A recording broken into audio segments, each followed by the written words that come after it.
like, I get very invested in my shows, and this show will have the highest rating of all of them. I'm just going to tell you now. But will I watch it again? No. God. This series frustrated me so much. Hi people, welcome back. If it's your first time, my name is Talia Adewale, and this is Despite Them. We are talking about Love Next Door, which is a 2024 romantic comedy K-drama series streaming on Netflix. Be sure to hit that like button, leave your comments. I know this one was a big hit when it came out, and honestly, when this came out, I watched the wrong show because this would have been a better option than the one I watched. The one I watched was fine. It came out the same time as not Love Next Door, Romance in the House, and I chose Romance in the House because of the girl, obviously. But this would have been a better option to watch first. It's neither here or there. I've watched it now. So yeah, leave your comments. Let me know what you loved about it, what you didn't like. I got thoughts, guys. I have a love-hate relationship with this show. We will get into it. But yeah, also hit that notification bell so that you know when I post new videos, and subscribe. So Love Next Door, it's set in a quaint Korean neighborhood. It kind of reminded me of the neighborhood from A Lovely Runner, especially the gates of the houses. They reminded me very much of Lovely Runner. I was trying to remember their names, but I can only remember his name and not her name. And it tells the story of Baek Seok-ryu. God, this girl stressed me out so much. Oh God, a career-focused woman whose life unravels when she returns home after a broken engagement and failed career abroad. It wasn't failed though, was it? I guess you can call it failed, but she quit. She quit. Come on. Her childhood friend and neighbor, Choi Sung-ho, has quietly harbored feelings for her for 30 fucking years, guys. Creating a poignant backdrop for their developing romance. So, like I said, I have a love-hate relationship with this show. It was spectacular, don't get me wrong. Of all the shows, I think it might have the highest ratings for me that I've watched this year. And this is coming from somebody who has watched Destined with You, maybe at least 15 times now in a span of 2 months. That's how much I love that show. I've watched King, Eternal Monarch, maybe at least 5 times. I've watched The King, The Land 10 times. These are shows that I absolutely love and are staples in my list on Netflix. Shows that I know that I will watch till my dying day. As long as they are there, I will keep watching them over and over. Love to Hate You. God knows how many times I've watched that. So, like, I get very invested in my shows. And this show will have the highest rating of all of them. I'm just going to tell you now. But will I watch it again? No. And we will get into it. And I feel like if you watched it, you understand where my review is going and you understand what I'm about to say, because I'm going to raise this series as high as I can. But I'm also going to tear it down as low as I can, because that's what they did with my emotions when I was watching this thing, and I will never forgive them for it. Let's get into it. The show revolves around themes of self-discovery, social expectations, and rekindled love.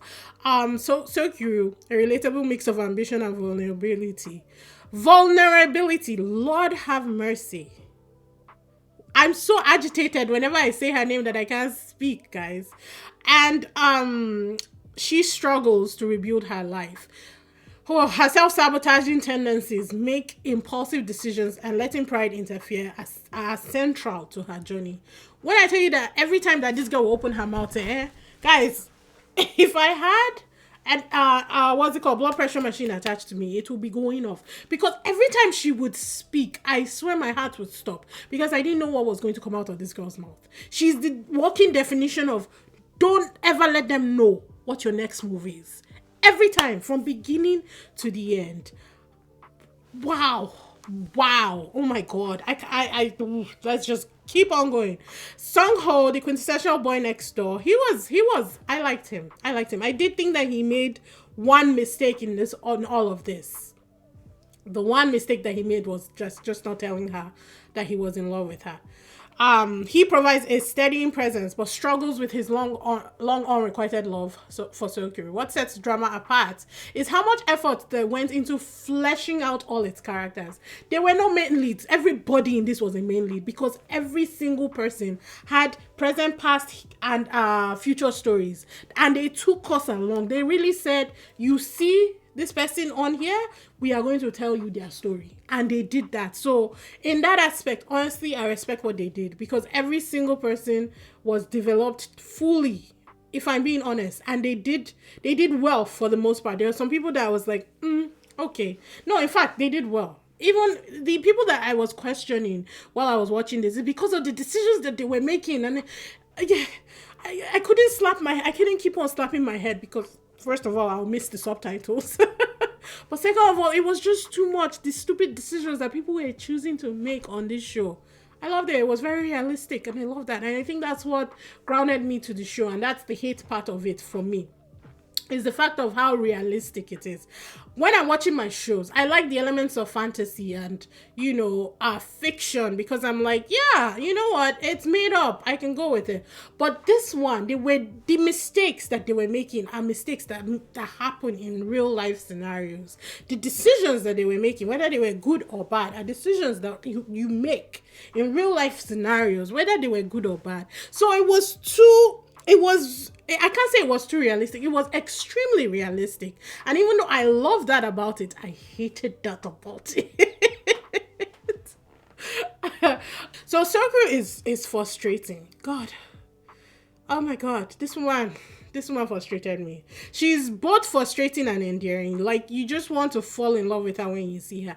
And then they start, unwrapping this present of mistakes and lies and weaves that she has, created for her life over the past 10 years. And it's like, what are you doing? What are you doing? First of all, being in love with this boy and not saying it, both of them were very, very, what's the word? They were cowards. I'm sick and tired of this unrequited love bullshit. And 30 years? No. They went too far with this one. 30 years was too much. It was too much for me, because that makes no sense. They both literally, without knowing it, put their lives on hold, waiting out on this one love that they always had, but never had the courage to express. I always say that, yes, you may lose the friendship, but at least you tried. Because it's that saying, I can't jump, what if I fall? But what if you fly? What if you fucking fly? Like, have you ever considered the alternative?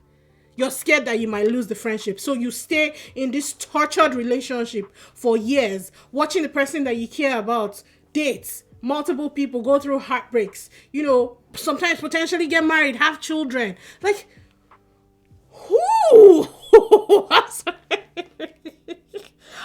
I can't do the unrequited love thing anymore. And this one broke the camel's back for me, because 30 years was excessive. And I get it that these things happen in real life, but it is excessive and it needs to stop.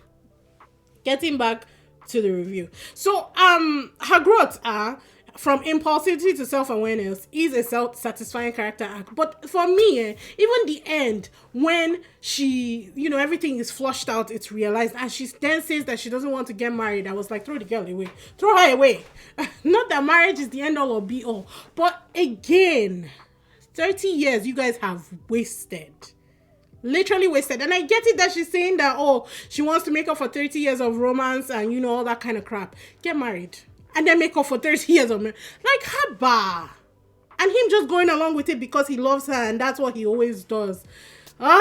She pissed me off. And I'm not saying that their decision was wrong. They live the life that they want to live. It's their love life. It's their story. Let them do what they want to do. I'm just saying that it made no sense to me. So I get it that, she'd had to hustle for herself because, God, her family, her mom. I didn't like her mom at all. A lot of the things that her mom said, a lot of the things her mom did, I get where it came from, but there are other ways to do it. No, her mom was very, very, her mom was extremely negative, too negative for me. She was negative to her daughter, she was negative to her husband, and it was just too much. It's like, you understand that you're spewing poison into your family. And I get why Sokuru did that and didn't tell her family about everything that she was dealing with in the United States. However, everybody was to blame in this scenario. Everybody, the mom was to blame, the girl was to blame. Honestly, going through that kind of illness and not telling your family about it, that was low. That was bad. But again, seeing the mom and experiencing the mom, I understood where she was coming from. Let's go to Sungho. he's quite pining for that long. It's both endearing and exhausting to watch. I just went on a whole ass rant about it. While the trope resonates emotionally, it risks becoming repetitive as people will yearn for him to take action. All I kept saying was, do something. Do something. She makes it hard for him to do something. I get it. But at this point in time, what do you have to lose? Because you've already been separated from her for 10 years. Like, what do you have to lose at this point? God. This series frustrated me so much. So much. But it was working perfection. And I think that they did an amazing job. Because it's only when something is done right that you are able to actually feel what you're supposed to feel while watching it. And they wanted us to feel frustrated while watching the series. I know that maybe the chemistry with Sokyu was undeniable, but if I'm being honest, their chemistry was the only thing that I wasn't particularly sold on. Were they cute together? Yes. But I wasn't sold on their chemistry. It wasn't... For 30 years, it should have been burning. It should have been burning. Like, it should have been intense. And I didn't feel that. So their chemistry, honestly, was the only thing that I would take points off for me for this entire show. Were they cute? Like, again, they were cute together and they looked very good together. And I loved it every time that they would be together and they would smile. You know, I really enjoyed that. But it wasn't as intense as I expected it to be. Now, the drama shines in its portrayal of side characters, from quirky neighbors to family members dealing with their own struggles. Lord have mercy. Her family, at one point, I thought that her family was cursed. To be honest, because everything that they kept on dealing with, it was like never ending. My favorite person in their family was the dad. I think that man, they need to protect him. He was so... I really liked him. And even when they show him, you know, coming out of that bar with the woman, I was like, I didn't even doubt for 1 second. I was like, there's a story there. There is a story there. Let's just wait for it to unfold. You know how some people, you see them and you already know cheat? You are a cheating bastard. I didn't doubt him for 1 second. I was like, nah, there's a story there. I'm just going to patiently wait for it. Because he was the only one who had the emotional, like, connection to his children, especially his daughter. And I love that about him. I also thought that, you know, considering the way his wife had treated him, the man needed a break, and I was going to give him that. Because the wife was not my favorite. Do I like her? Yes. The woman is strong, and she would do anything for her family. But she was also, she also spoke very negatively to herself and to her kids, especially her daughter. And I didn't appreciate that. I didn't like it at all. So the things that worked, the character depth, everyone was fleshed out. They did a very good job of developing every single character. I loved that her friend and, you know, the reporter guy, I loved how their own love story came together. Her falling in love with his kid first and then building that with him. Oh, I haven't seen that before. And I thought that that was interesting, because at first I was like, where are they going with this kid best friend story? Where are they going with it? And then I saw, as soon as it clicked for me, I was like, she's his daughter. I was like, so loved it. I thought that that was a very good way to create a different kind of story using a familiar trope. Relatable themes. The show balances personal failures, Lord, social pressures, and rediscovering joy. 100%. Like I said, it was extremely realistic, because everything that they were doing, there was no fiction about it. You know, it was like, these are the kind of decisions that you will make in life. These are the kind of decisions that you would come up with. These are the kind of answers that you may potentially, you know, choose if it was you. And I appreciated that very much. And then the chemistry, not necessarily the sexual chemistry, just the chemistry between the lead, Sokyu and Songho. I thought that the way they interacted with each other was seamless, and I really enjoyed that. What did not work? We've talked about this multiple times already. The unrequited love, it was too much. While it is touching, 30 years is excessive. And also, it just kept on going. It dragged until God knows how long. It was too much. Too much. Also, her stalker ex.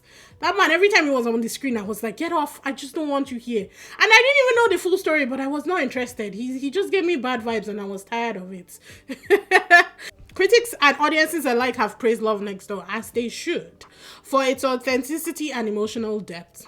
100. The series has been described as a standout 2024 K-drama on Netflix. I agree.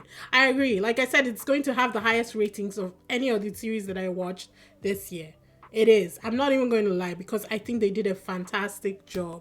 Its ability to transform well-trodden tropes into something fresh has been a highlight with many viewers, calling it a comfort to watch. Will I call it a comfort to watch? No, I was stressed the fuck out every single episode. And I watched this straight in 20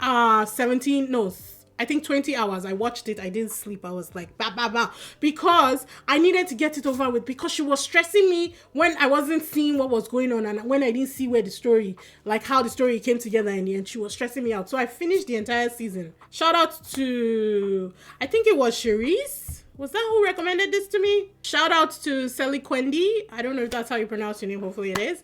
They recommended this to me. Shout out to you. It was an absolutely perfect recommendation. I absolutely enjoyed it.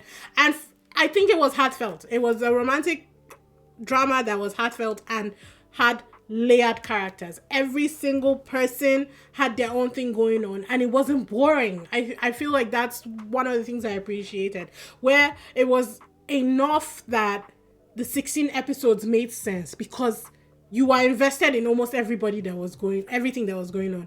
Sungho's mom and his family, I was particularly invested in his mom because even though she was hoity-toity, there was something very endearing, I think, about her and something that I always just wanted to root for her, just to let down her walls a little bit so that people could get to know the real her. She was always so standoffish, but wanted to belong, and I like that the actress portrayed that absolutely brilliantly. I thought that she did it very well, and I love how that whole story played out in itself. I love how it ended. I loved, the healing for that family in the end. So there was healing all around in this, and I appreciated how they wrapped it up. The boy had seen a lot of life, it had been through a lot of stuff, but it was still tied really nicely, and they presented it to us as prettily as they could. So I will give them their flowers for that. Ratings for this, honestly, is a 9.7 out of 10. I think they killed it.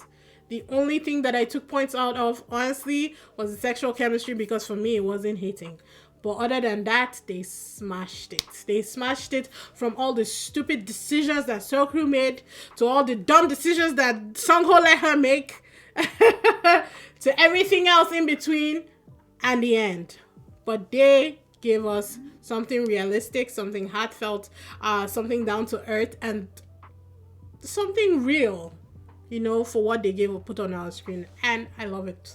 So yeah, be sure to like the video, guys. Leave your comments. Let me know some of the things that you appreciated about this, some of the things that you did not like. Let me know if you felt my review, if you understood the heart of my review and what I was talking about when I said I recommend it but I can't watch it again. Hit the subscribe button and I will see you guys in the next one. Bye.